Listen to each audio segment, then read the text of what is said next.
Natin siya ng 5 kilos na bigas. Tapos kakanta niya daw tayo. Singer ka ba?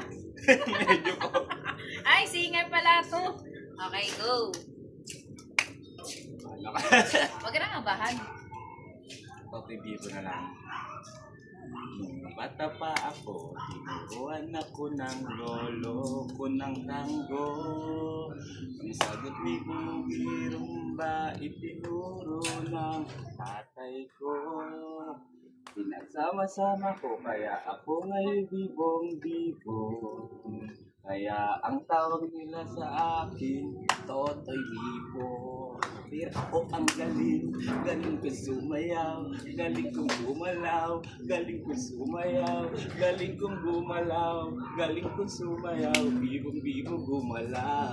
Ay, galing nga pala eh. Dahil dyan may 5 kilos na bigas siya. Dahil syempre sumayaw din siya. Tingnan kunin ko yung scratching ko. Wait lang. Vlog natin.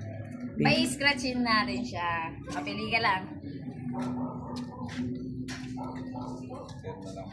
May pa-scratch yan.